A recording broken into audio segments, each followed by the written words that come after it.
the burning sun, I'll be the bright and black that's making you run. I feel alright and we'll feel alright, 'cause we'll work it out. Yeah, we'll work it out. I'll be doing this if you ever doubt, till the love runs out, till the love runs out. I'll be your ghost, your game, your stadium. I'll be your 50,000, clapping like one. I feel alright and I feel alright, 'cause I worked it out. Yeah, I worked it out. I'll be doing this if you ever doubt, till the love runs out, till the love runs out. I've got my mind made up and I can't let go.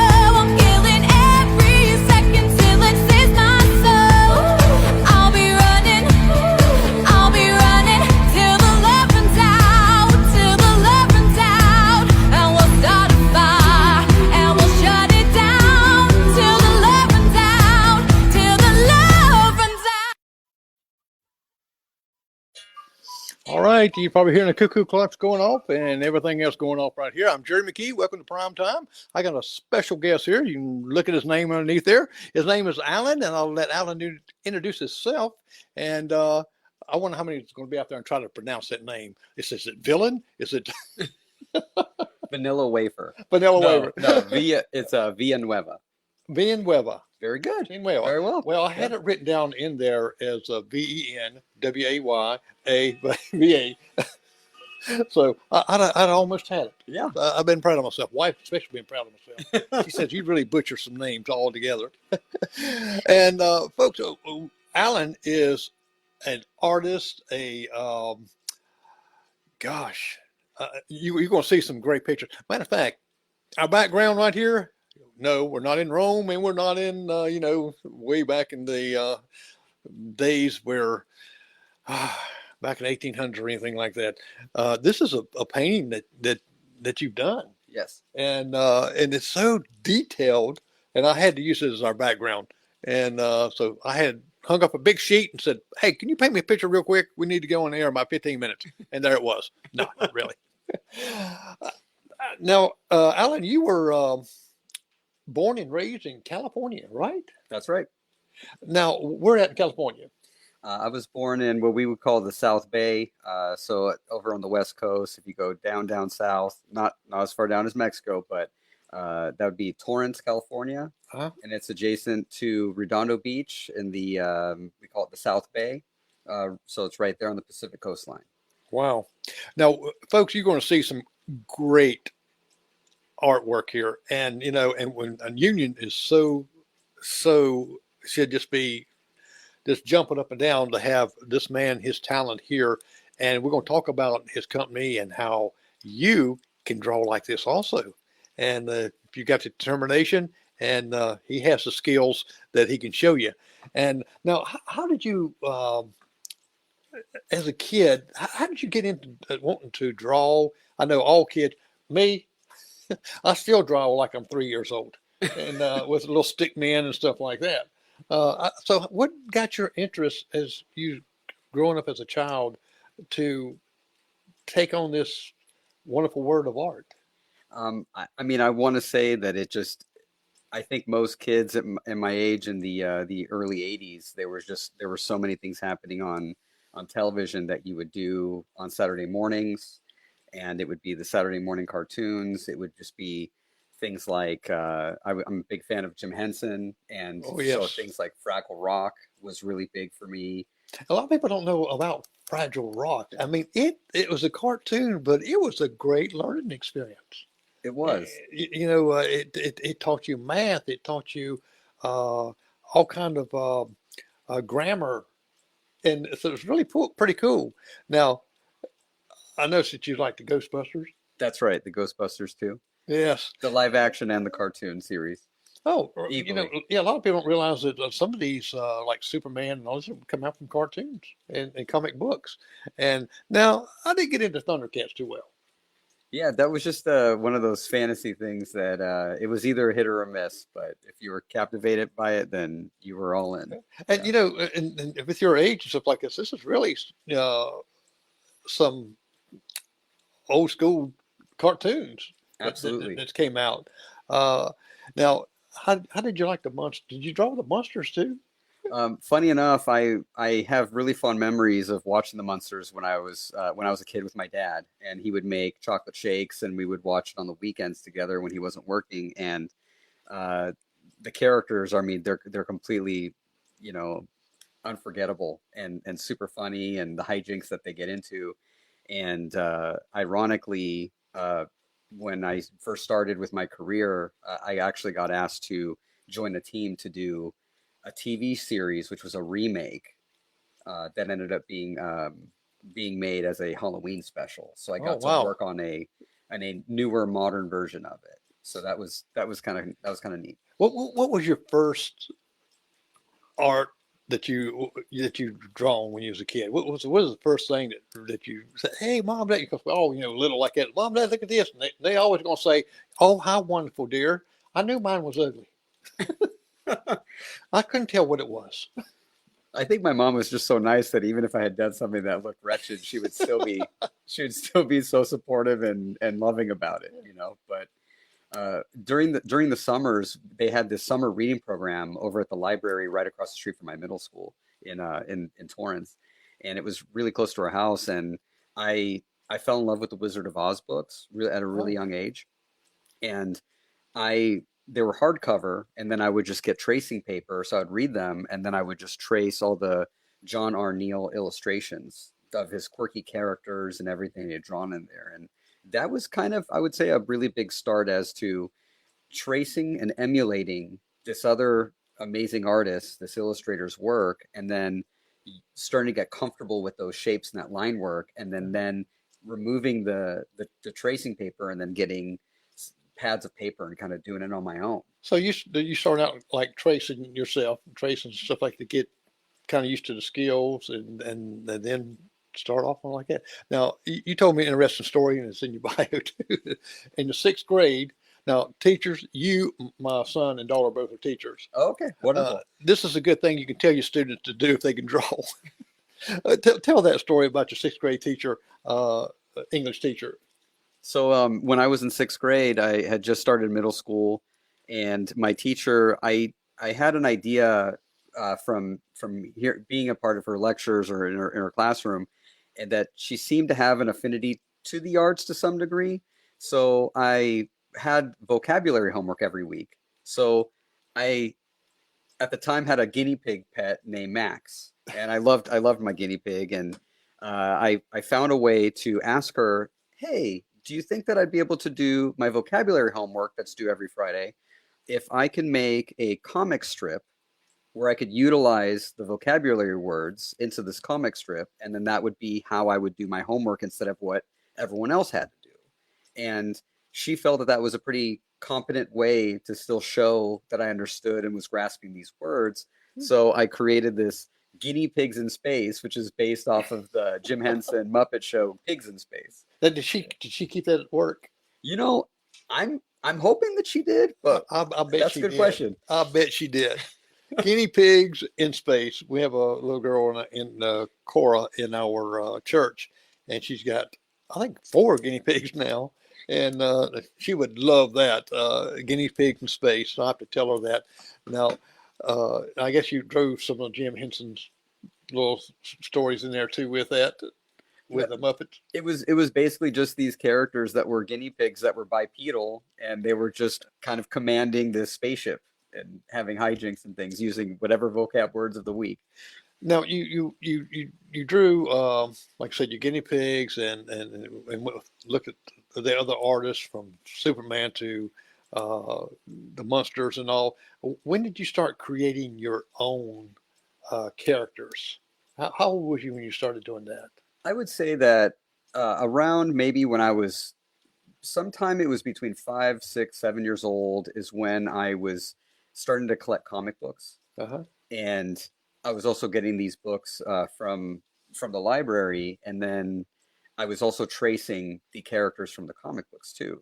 And that's when I started realizing that there's these universes of all these characters where they're all intertwined and they have these interesting, compelling stories. So then I said, you know, I'm not just gonna enjoy these. I need to start making my own.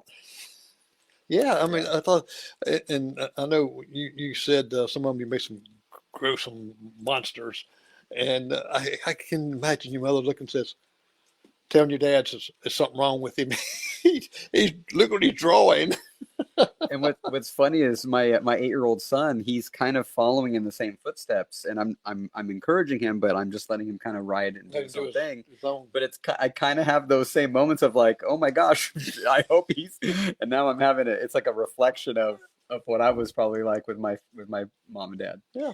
Now, when you was growing up as a kid, we all did something to raise money for ourselves. You know, whether it be a little bit of allowance. I don't think I got much of allowance because you had to behave to get the allowance, and I didn't get much of there. But I did go around with a wheelbarrow collecting bottles to take down to the stores and get a little money there. Now, you got your money, and what did you do with it? I needed to get things to just keep encouraging me to draw, and I was collecting comic books. I was using my money to get collector's cards, these Marvel superhero cards, DC Comics cards, and comic books and action figures. Spider-Man action figures, Star Wars action figures, and I just started collecting the series of them. But I did something that a lot of kids weren't doing. In sixth grade, I met a friend named Jason Polliard, and his father actually had a whole collection where he saved them in the boxes and kept them in mint condition. And I was completely enamored by his collection, so I said, you know what, I'm gonna keep them in the boxes. So in sixth grade, I was keeping these toys, hanging them on my wall, but they were still in the On the boxes. box. Do you Yeah, still have those? and I still have those. Oh Yes. wow, wow! Because I knew a lot of times a lot of these cards uh, become valuable after so many years. I'm trying to think what the one card that came out I thought was. I mean, it had these gruesome monsters doing all these crazy stuff. I can't think of the cards now that used to come out then that we collected, and now they're worth way up there. Was it like the Rat Fink or Yeah, something some of like, those kind of weird guys? yes, yes. It just was monster looking, ugly looking creatures that was doing funny human stuff, Yeah. and that's what we kind of collected. Mine was never in a box. Mine scattered. Yeah, but that's I think what a normal childhood would be like, right? Yeah, Well, yeah, I guess you can. I guess that's normal. yeah. What was one of your favorite characters that you like to draw on? I would say Spider-Man was really fun to draw, and the Green Goblin, arch enemies of one another, and but I would say, yeah, a lot of the characters from the Wizard of Oz are really fun to draw, and characters like Thundercats, Ghostbusters, things like that. But as far as things that I was creating on my own, they would vary. They would be nonsensical, or they would be fun, or they'd be cute, or they would be powerful and muscular, or they would be, some kind of a villain or something like that. So, I mean, it was a new day, and it was a new character design. Oh wow, Yeah. yeah. People, including myself, say we can't draw a lick, and that's because we don't take time and let our artistic, far as computers wise, creating stories, writing stories, and doing things like that. I can do, Mhm. uh, but draw. You'd laugh. You'd say, "Don't ever do it again." It's like singing. Don't ever do it again. Now, I know your parents really encouraged you to take this field and draw because they probably was overwhelmed, saying, "Wow, this my son's got talent." Uh, did they send you to a some type of university, or I think you went to some summer drawing classes? That's right. That's right.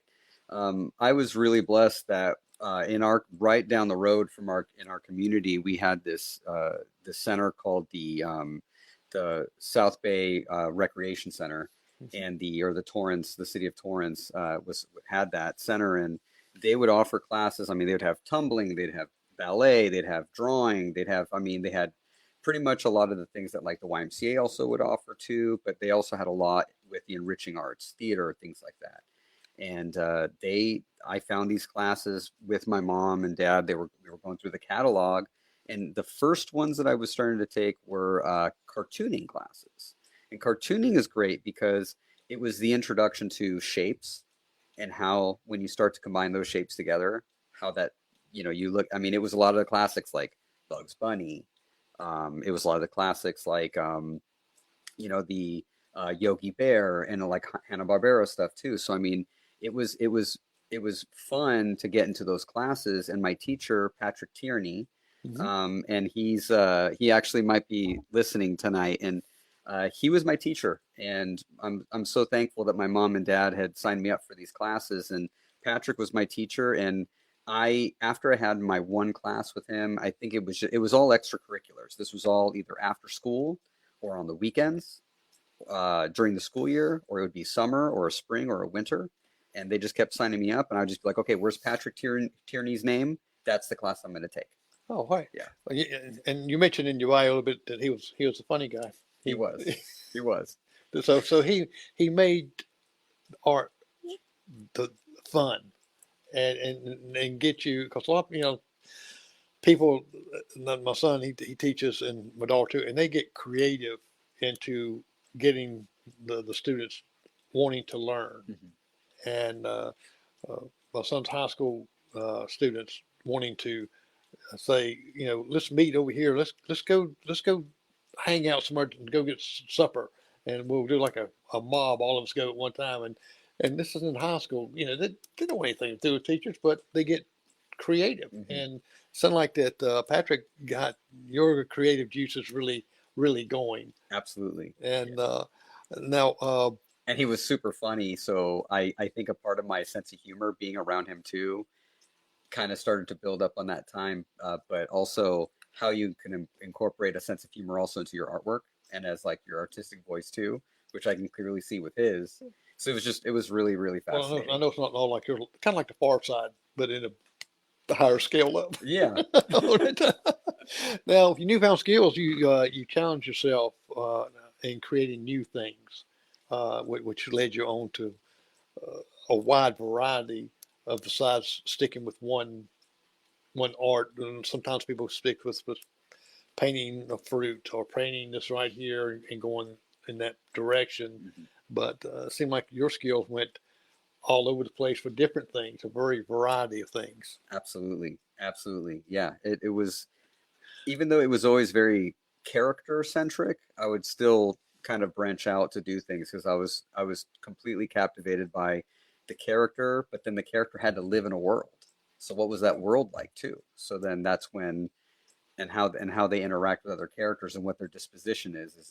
Is it a good person with a good soul, and is that the character is that a character that would be lovable, Right. or is it a character would have to counterpart that. So you'd have to create the villain and then all the supporting characters. And it was but yeah, pretty much anything that I had a chance to draw, I was trying to learn whatever I could. Well, let's look at some of your drawings. Sure, I got the right one clicked up because I'm going to do the other one later, and then when we get into your movies, we're going to show about a 2-minute clip there.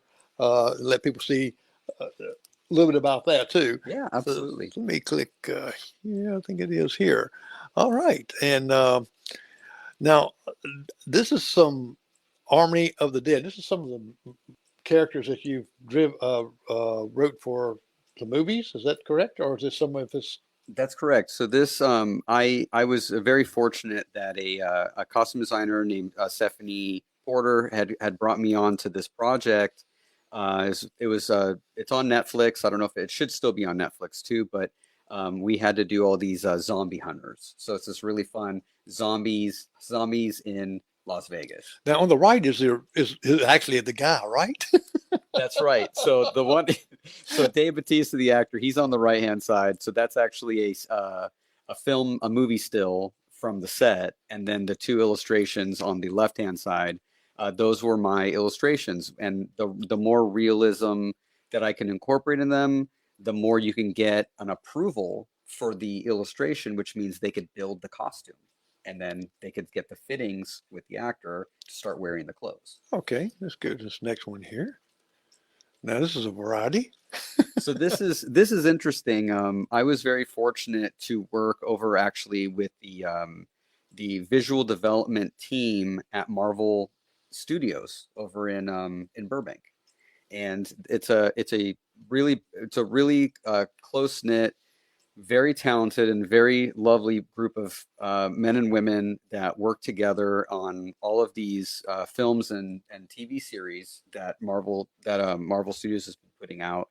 And Moon Knight was my first time. I was invited by some colleagues to join the Moon Knight team, and there was quite a variety of characters that they needed. So they pretty much had a handful of artists working on it, and then these are just, to be honest with you, these are just four characters. I worked on a lot of different things for this show, but these were the ones that I primarily had the permission to share. Right. And people don't realize that, and I remember grandson when he's growing up, he loved animation, and I was showing him in the computer how to create some animation, but also how long it took. I did like it might have been a 9 second where the 20th Century Fox where the lights going back like that, and I put my name and his name and stuff on there, and to render that from my computer into a movie was like 48 hours for it to render, I believe it. and Yeah. that's why they got such a team that works on animation. So I think his interest went elsewhere after that. He don't have patience. Me either. Let's see what the next one is here. All right. Is the one on the right real? Yeah, so the one on the I have right, to ask. yeah. This was a character named Nadu, and she's a Comanche Indian, and this movie is actually a part of the Predator franchise, and they aired it on Hulu.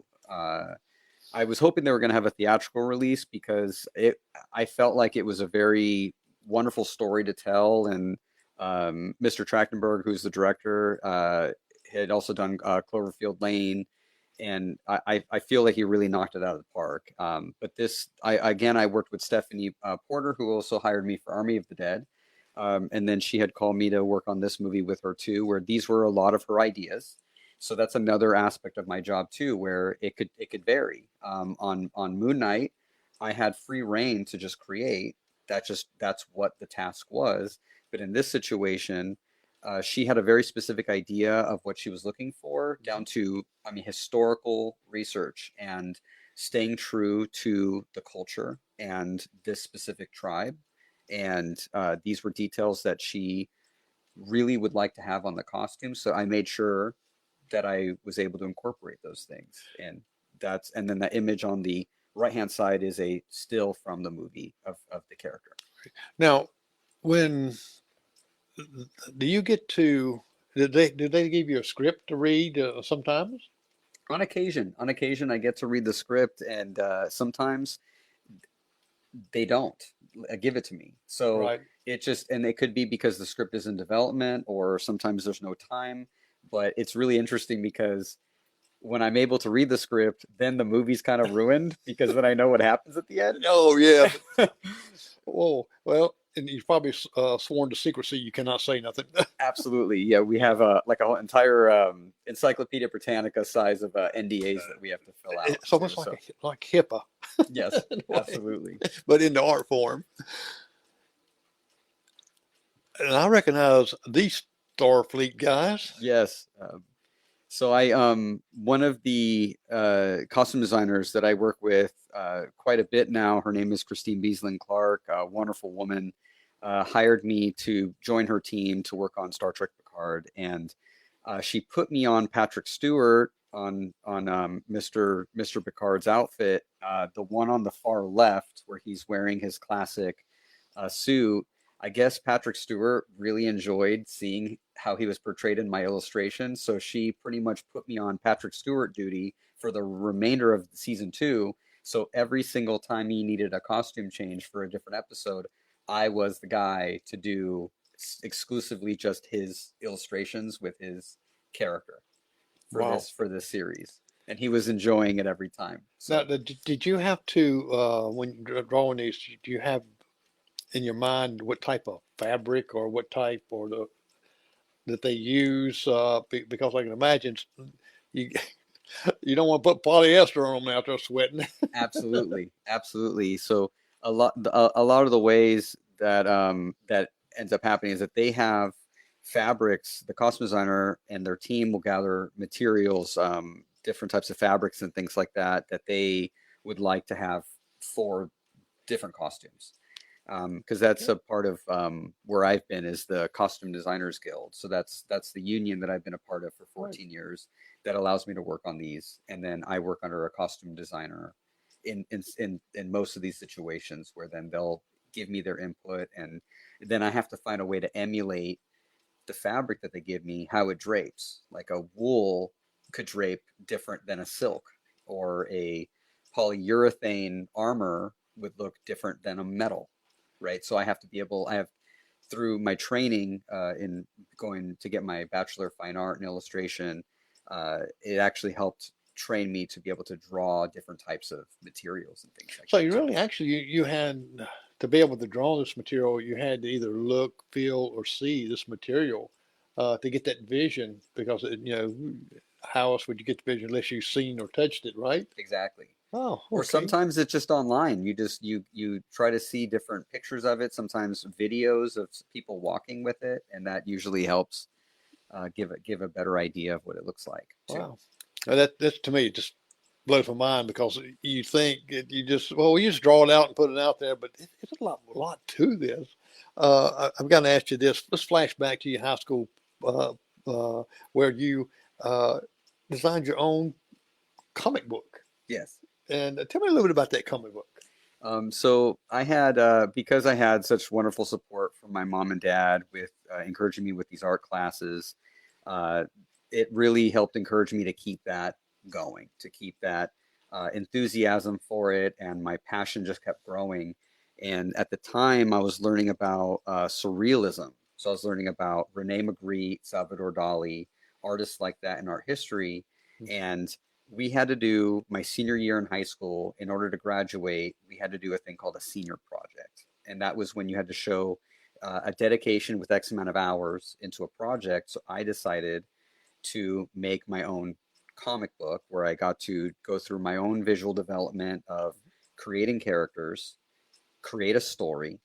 And it was these characters that ended up in this boy's dream, and it was an adventure that actually took place in the subconscious in the whole time was the kid was actually sleeping, but it just but it was a full comic book. Each comic book page, I don't know if folks know this, but actual comic book pages are about closer to like an 11-inch by 17-inch tall Okay.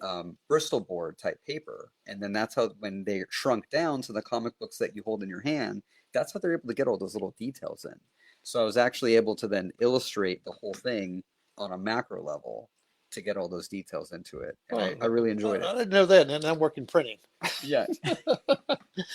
And how many pages was your book? Because I imagine being at university, you had to, it could be like 5 pages here. I'm finished. Yeah.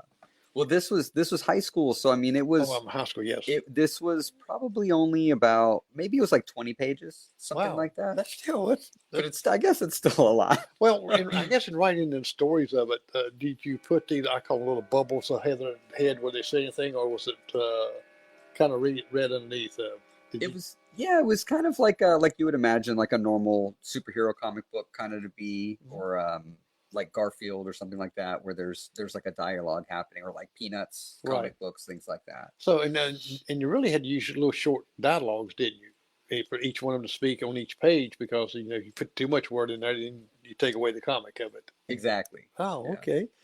Now, you went to California State University at Long Beach, the art program. that's right. Uh, Tell me a little bit about going into there. So fun fact, I applied to about three different schools, and Long Beach State was one of them that actually had accepted me. And the reason why I applied there was because Patrick Tierney, my teacher from my childhood, what was interesting was that I found out that he went there. I think I ended up finding out through my mom, or he told me, And I found out that, and I said, well, if he went there, then I need to go there, period. So I applied there, and funny enough, I also applied to UCLA. My father is a Bruin, and he went Uh-huh. there, so it was kind of like that. I want to big shoes to fill. I want to make my dad proud, so I applied there, but they did not accept me into their art program or to accept their university. But Long Beach State luckily accepted me, and I was able to meet some really wonderful other artists, and that really inspired me, and we had a really great time, and it was really encouraging to be around this group of guys and gals. Now, you painted, illustrated, you sculpted. That's right. How was that sculpted? I mean, to me, it's like, wow, that's on the other spectrum. So, what's some of your sculptures? So we actually had to take this really, really amazing class. I'll never forget it. So it's called Anatomy for the Artist. And the throughout the course of the semester, this is gonna sound very involved because I guess it was, but we had a model of an écorché of a human body with all the muscles and the skeleton. Wow. And we had to sculpt every single muscle. We had to sculpt every single bone onto this. It had an armature, so Uh-huh. it was a wood platform with a pipe coming out, so, and it was a skeleton about maybe, I'd say maybe about maybe 15 to 17 inches tall, and we had to know the point of insertion, the point of origin for each muscle, and that was how we were getting graded. So we're sculpting them, but also learning anatomy at the same time, and that was just something that we did, and that was a class that we took in college. Wow. And did you study abroad, like in France and Italy also? I actually was very fortunate. I was actually at the time minoring in Italian and was taking, because it was a foreign language class that I was interested in. Uh-huh. And even though I speak Spanish, I'm Hispanic. Um, I was very fortunate to get accepted into an API program where I got to study in Firenze in Italy, and I studied advanced drawing, oil painting, art history, and even kind of like journal writing kind of class too. Wow. My goodness. Well, that sculpture, that'd blew my mind right there. They'd looked at mine, they threw me out altogether. Now, you also studied film directing. Was it Thai thing? Senga, Sango. yes. Okay. So yeah, I'm sorry. Go ahead. No, I was just Sango. I was trying to get that out there, but uh, was this your being an art director? Is it your first film project? So that was pretty much my first one. I was at the tail end of finishing my Bachelor of Fine Arts in illustration, and I'm at the tail end of my college career. My professor, Robin Richson, she is also a member of the Costume Designers Guild. So that was also how I found out about how to get into this union, which is what I'm still a part of to this day.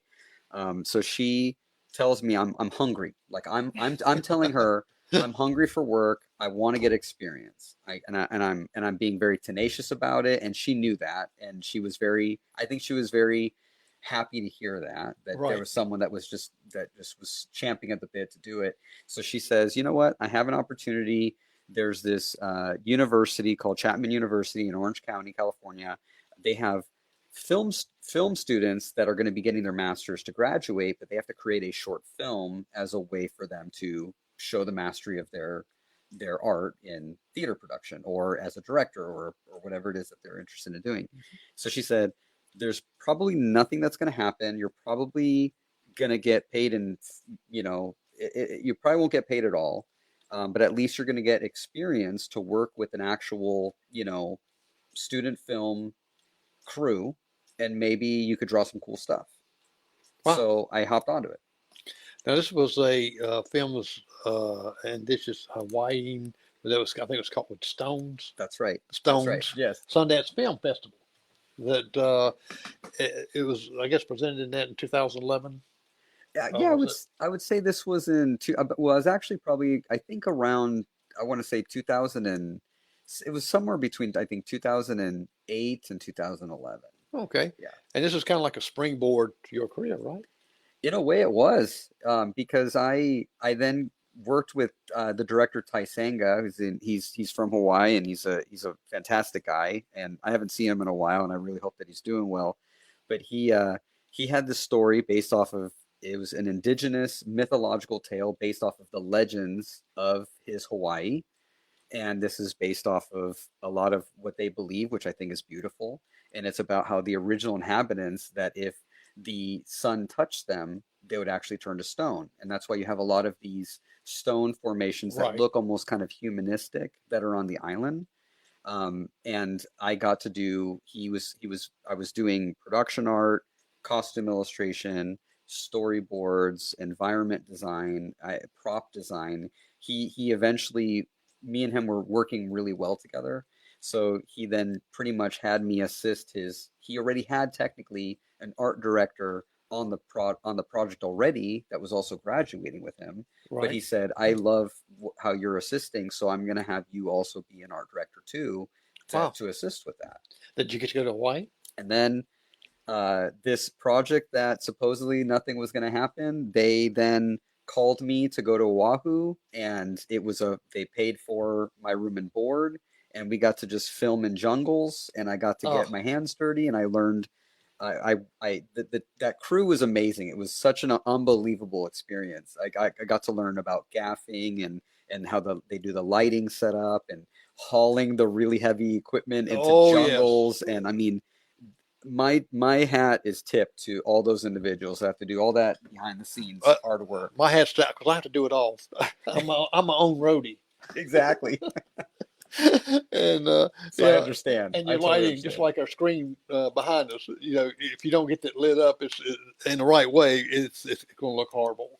Exactly. It's like we're going to see a little couple minutes clips here of some of your artwork versus some of the actual action movies and things. So, folks, we're going to bring us to you and let you see some of the good stuff here.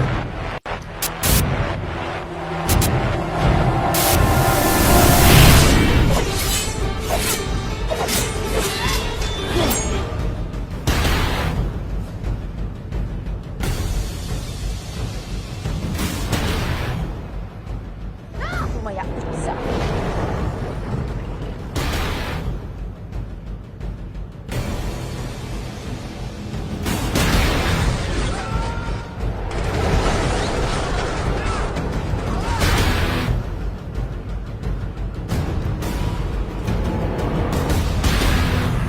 I left my meds in the house.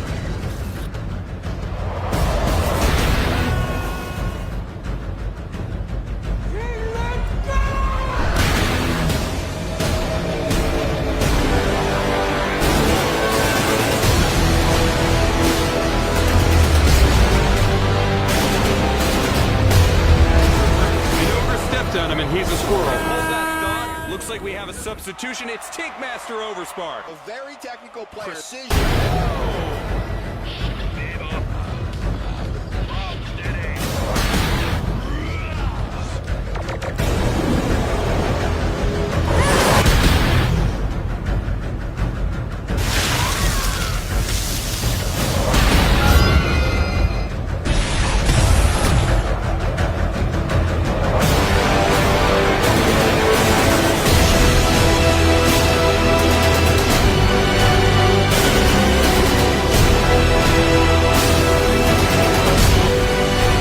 Door won't stay open.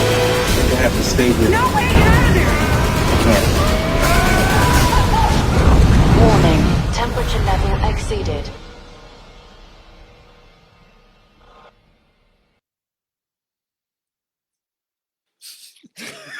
That's pretty cool. Man, It's a little intense. yeah, I mean, that's amazing. Now, we're going to talk a little bit about your business. Okay. Because I definitely don't want to leave that out. And folks, you can see the little ticker down below us. You're there. You can see where you can contact him. Make Believe Machine. Tell me a little bit about Make Believe Machine. Okay.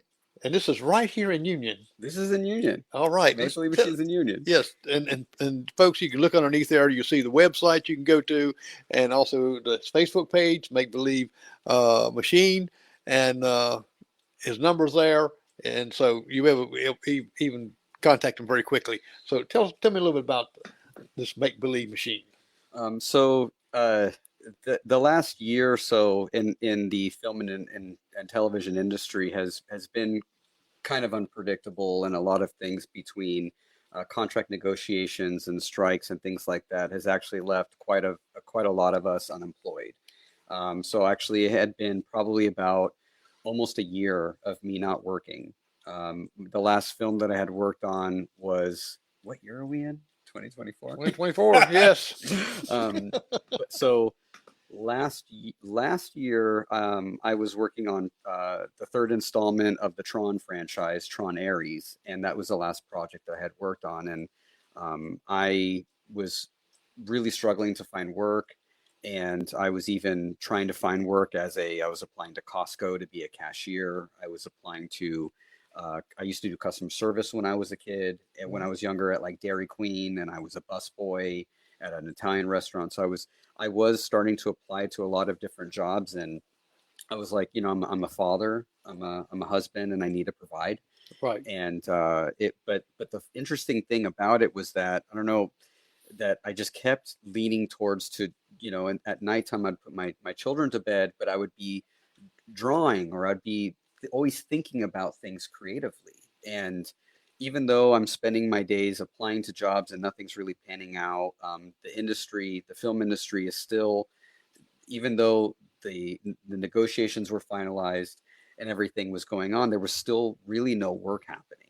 And then you throw artificial intelligence, AI, Yes. that really put a huge damper on creative people at large, not just my profession, but graphic designers, storytellers, and it's evolving quite at a rapid pace. And even all my freelance clients completely dissipated because they figured out that they could just do what they think they could try to get this machine, or as I call AI Skynet. If you've watched the Terminator movies, you know how evil that could be, right? Right. And to me, AI is good in certain things, but it's not going to take place of things, because it cannot do what your mind can do. It's going to have someone telling that AI what to do to start with. Exactly. And I've went to drive-ups that's got the AI. Matter of fact, the wife did today, and she got to the window.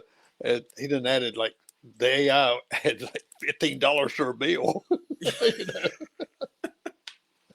I believe it. Yeah, AI is good for certain little things, but I just don't think the world's going to find out real quickly. I hope so. I mean, if it's something where it's a machine that could give me, like, could scratch my back, maybe a couple times a day, or maybe like a massage, or on the tell us left to go, side or something, that'd feel nice. Carry heavy equipment. Yeah. Like that. Because he worked on quite a few movies, the Hunger Games, Prey, Star Trek Beyond, the X-Men, Moonlight, Army of the Dead. I mean, that's just a few of them. And you also was commercials too, didn't you? I worked on commercials as well. That's right. Yeah. Actually, most recently worked on a Super Bowl commercial that I can't really talk about right now, but we'll be able to see it in the next couple months. And then once it comes out, then I'll share some images of the work that I had done on that. Oh, that'd be great. Yeah, just that way I can get the inside scoop. Yeah. But going back to the AI, it's funny. The new joke that I make is that my mom is a retired registered nurse, and that now my mom is a retired registered nurse, is just as qualified to do my job now as I am, because when you use these programs like Crayon or Midjourney or Stable Diffusion, you're typing in words and it's generating an image for you, and it's doing it at a record speed. The problem is that it's getting really good. That's the problem. Right. And because the more people use it, the better it's going to get. And what people, I feel, don't realize is that they're getting that instant gratification, that it's giving them something that is remarkable, but they're not realizing all the artists and all the creative people, essentially a huge part of the middle class, is really it's really damaging to them. Well, to me, and this is my thinking about the AI, is that creative people like yourself would boost you, and they would use your creative to make the AI to make it more real, more just it would do so much enhancement. Mhm. The irony is actually that it is sourcing all the images that all these digital artists for the last 30 years plus have been acquiring. They're utilizing all of the work that us artists have done, the time that we put in, the effort and the mental capacities, and it's literally stealing our own artwork and refashioning them to use into these systems. It's diabolical that they've figured out this way to do that. But make believe machine really came out of the idea where I make believe with my children. We play, we do make believe in the house. And make believe machine is an analogy for our creative brains. Okay. And what AI so far can't emulate is the process, the creative process. And that's actually how we conceive an idea and how we're able to put it down on paper and conceive it or even just talk about it, write it down, draw it down, and have it evolve right there in front of you through the act of using your actual hands with actual pencil on your hand and paints and things like that. So it's about going back to the roots Hmm. with traditional media. Now, will you be able to age groups uh, anywhere from what age group and up? I mean, some people said, okay, this is for this 5 to 6, or the teens, or older adults. What's the age group that this make believe can teach someone, especially because I know sometimes older adults like myself, and some of them just really used to draw when they was growing up and things, and maybe nothing to really do. So I'd like to enhance that more, Mhm. and you'll be able to teach these classes. Now we've got a little, we got a right here we go, make believe machine, and we'll go to the So make believe machine, it's at the start of it, it's drawing and painting classes. So it's cartooning classes, just like when I was a kid. That's Mhm. kind of where it started. Where Wings over on Duncan Bypass, right. they were so gracious to let me go ahead and start doing these drawing classes there. We were doing things like Spider-Man and Pikachu, and then that turned into me actually meeting the Arts Council here in Union County. They've been fantastic, and now they've been so gracious to open their hearts and their doors to let me perform some of these drawing and painting classes now at the Art Council. And Oh, it's a great. beautiful, inspirational space. And I'm teaching everyone from kids that are 5 years old, 6 years old, all the way to now I have had two students that are amazing that are retired, recently retired. So teenagers, everybody. If Oh, if it doesn't matter if you're a beginner, if you're intermediate, if you're advanced, if there's always something new to learn, or if there's something that you're interested in and kind of working on your skills and things like that, that's something that I'm very excited to do. well, everybody, I know, especially kids. I know I did. We like a doodle, and that's art. And I love watching the trains go by to see the artwork that's been vandalized, but some of it's really great. The way Absolutely. how they did the lettering and stuff. I was like, when did they get time to do that? Now, Very quickly, yes. now you got here, of course, the make believe machine. Just kind of give us some ideas. You draw a little skeleton, and then you're building clothes onto the skeleton. Looks like. So for this, actually, in the month of October, unfortunately, the hurricane kind of came and kind of sidestepped the class. But I actually had set up an entire curriculum for the month of October. It was all fall and Halloween themed, and because of my culture being half Cuban and half Mexican, I thought it would be really fun. Where we say we're gonna learn about the calaveras, or the day of the Dia de los Muertos, Uh huh. and the candy sugar skulls. So what you're seeing is the way that my brain works. So again, you're seeing my make believe machine. So I start where I start drawing a couple of ideas of a skull, and I start to land, okay, this one's a little too real, this one's a little too creepy, this one's a little too silly. Let me find something that I like. I put it into Photoshop and I trace my own drawing with a digital ink with Photoshop. And then we actually, my wife has been very instrumental in helping me out. And then she helped me cut that out onto a Bristol board, which is a full face size mask.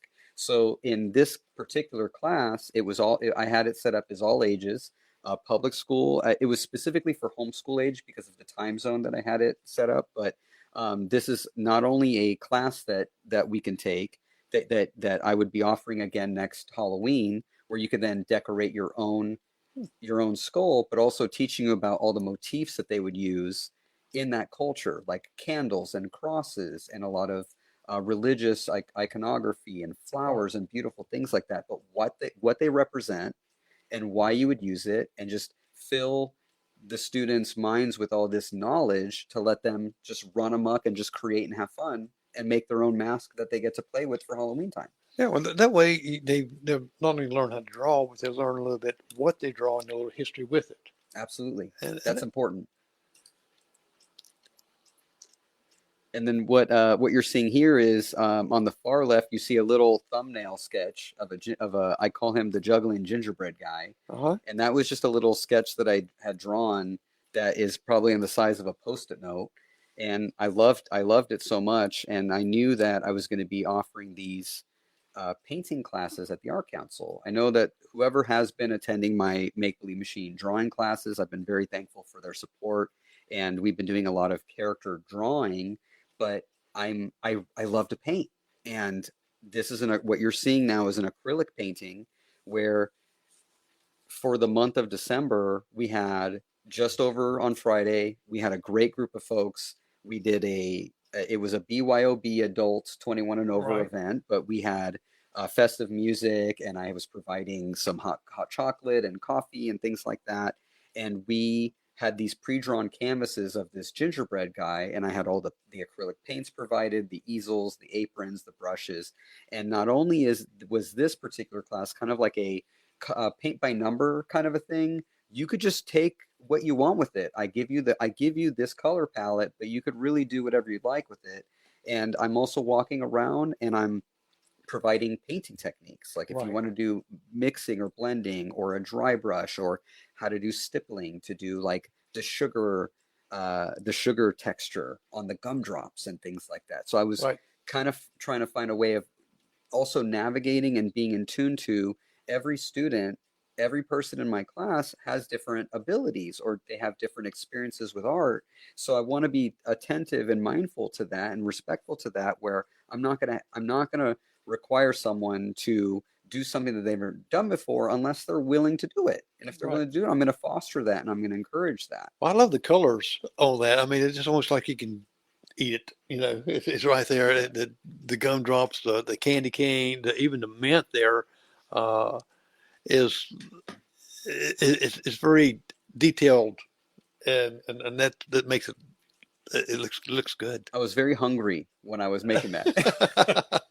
But yes, I just wanted to show that that's a part of my creative process. I have not just these events that I'm throwing and these workshops. And by the way, also, if someone's interested in doing wanting to contact me to do a one-on-one session, things like that too, college prep, or even just with a group of folks at your church or your organization too.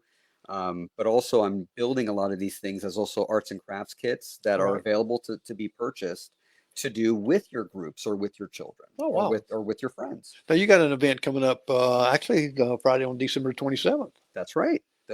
I have two December events remaining. This is one of them. This is 2 days after Christmas, so I know that everyone in school, they're going to be still off for the Christmas break. I'm going to be providing these pre-drawn canvases. I do have spaces still available for this class. I'm going to have some really fun kids Christmas music. I'm going to have coffee for the grown-ups because I run off of coffee. Most grown-ups that I know that have kids run off of coffee too. We're going to have a really great time. Kids are just going to have paint and brushes, aprons. Bring some tender, loving care clothes that you don't really, that is maybe partially worn, so that we don't have to worry about the paint ruining them.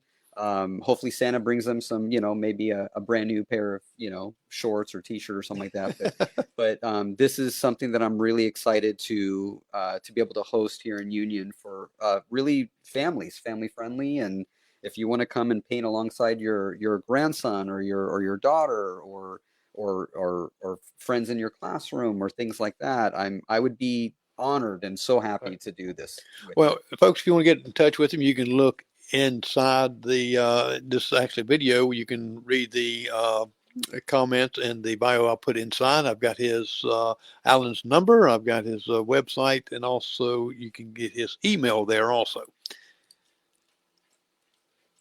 Now, this is one here is that's an unusual character. Yes. So something that I'm branching out with is I have been focusing on Union County, and I actually, by being at the Walmart in Union, this was shortly after the hurricane, I sparked a conversation with a gentleman in line at the register, and he shared with me that he is the owner of Cheerful TCG over in Spartanburg. And it's a Pokemon store that sells Pokemon cards, collectibles. Oh, They okay. they have tournaments for Lorcana, and if you're into Pokemon, you could do all kinds of Pokemon stuff there. And I was telling him a little bit about what I'm trying to do as a startup. And by the way, Make Believe Machine just started in May, but I didn't actually. That's when the LLC was filed, but I didn't actually start doing anything with it until about September. So Mr. Jacob, he was really excited, and he had offered, "Hey, what if we do this drawing class over at my store?" So that's this Saturday, Right. and he is so gracious to also have made a donation for pizza. So if you sign up, then you actually get some free pizza in the class too. Yeah. And I'm going to be teaching the fundamentals when you see this Pokemon, this famous Christmas Pokemon character called Delibird, breaking down the different shapes. We've been seeing these shapes since we were toddlers. Triangles, squares, circles, rectangles. But it's about how we could incorporate them together so we could build something that we recognize out of it. So that's what we're going to be doing this Saturday. So I really hope to see some folks out there, and we're just going to have just a nice Christmas time. Well, that is when you're talking about circles and all that right there, and you're right. We deal with it today even, and just how you apply those circles, because I've watched some artists and some draw like this as well. I didn't know they put those triangles and that together. It would make this. Absolutely. And this is great because I think people are losing the artistry, like even in music, in schools, and some of the artwork. I remember growing up as a kid, we had art class, and some schools don't have that. Some, Absolutely. And this to me is great, especially being taught someone like you that's got all this wonderful experience, and of course, folks, you've seen just a little smidget of it. Go to his website, and you'll be able to see a lot more there too. Now, you brought a couple sketches with you. I did. In case someone don't believe you, we're going to show you. Yeah, yeah. So I'll rewind back in time. When I was in college, actually, my daughter loves having this painting I did in college here. Some of my friends in school, if they're watching, I know my mom and dad will recognize it. I don't know if, here you go. If you're on this side, yeah. we're going to be the hangers. There we go. So this is an original piece. These are characters that I designed, and I call this the Mime Tug-of-War. And I had again, it's a sense of humor that I have and my sensibilities with surrealism, but I thought it would be fun to create these different types of mimes that are actually a team of characters, and they like to find themselves in funny situations. And this is all actually an original watercolor painting. Wow. So I had drawn it and did a watercolor painting of it. But with Make Believe Machine, I'm also going to be publishing books, children's books. So that's something that I'm working on for the future. I have a lot of really exciting things to do. It's still a little bit too early to explain right now, or to share. But you will be seeing these guys again in the future with Make Believe Machine in the form of some children's books. Yeah. Well, since they're moms, they won't be talking much, will they? No, they don't talk, which is nice. You can talk to them, but they don't have to talk back to you. But that was an original that I did. Another reason why I brought it was I was at an event not that long ago here in Union, and a woman actually kind of made it was an interesting comment that almost she didn't believe that I had created the artwork because it was in a digital format. And I understand that Photoshop and things like that, and with Right. AI happening, that it's almost obscuring what actually is an artisan's hand or not. And I had to convince her that what she was looking at on my table was actually work that I had done with either ZBrush, which is a sculpting tool, a digital sculpting tool, or Photoshop, which is a digital painting tool. But I just wanted to bring that up because I thought that was kind of funny. And then we did a Journey of the Magi. We did this was a painting event that we did on Thursday, and it was over at the Art Council, and it's just a beautiful scene with the manger and the Messiah, and with the North Star and the three wise men on their way on this cusp of this mountain, and using things like temperature with color, with the warms and the browns, and then all the cool colors. But this was an original painting that some folks came out, and we had a really great time at our painting event. Wow. And everyone got to finish one of these and take one home, and we had a really good time. But this is the original. See, you could be proud of that. You just think you hang it in there, so well, that's a pretty painting. Who painted that? And you say, me. Exactly. Yeah, I mean, how cool is that? And building self-confidence and self-esteem and learning something new is really important to me. So it's something that in my classes, I try really hard to make sure that you're not feeling left behind, and I want to make sure that you're really able to keep up but in a very fun manner, Right. and learning manner. And the last one is the original that we've already seen, but it's our juggling gingerbread man. So this was the original. See, then you just thought we're just going to show you on there. Yeah. Yeah. But that's the original acrylic paint right there. Yeah. For him. Now, if someone wanted to say, you know what, I can't draw or anything like this, but I like to have this certain picture or this certain thing here painted, could they commission you to do that? Absolutely. 100%. Okay, see there, I mean, we've got it all right here in Union, and we're so proud to have you here. And unfortunately, we're running out of time. Time flies when you're having fun. All them clocks going off and all that, it goes by quick, doesn't it? It did for me tonight. It really did. Now, like I said, you can get a hold of Alan. You can see the number scrolling down below you, and I've got it embedded in there also to where you can go and see, where all his paintings at, his activities. Go to his Facebook page, and you'll be able to find some events he's going to be planning and all the information there. So, Alan, I really appreciate you coming out and had a great time, and I've learned a lot of stuff. Thank you very much. I haven't learned how to paint, but I learned a lot of stuff. I know who to call if I need to paint. Yes. And I did want to mention that I'm also on Google now. This is a brand new development, so that's just something where I am slowly trying to expand and become more reputable. So, but I really do appreciate your time, Jerry. It's been a pleasure to sit with you. I really appreciate this opportunity. Well, I enjoyed it too. And you have a Merry Christmas and a good night. Folks, you have a Merry Christmas and have a good night, and you'll find out close to next Monday who's going to be on the next show. Usually I don't give you sometimes I give you a hint, but not tonight. Have a good night.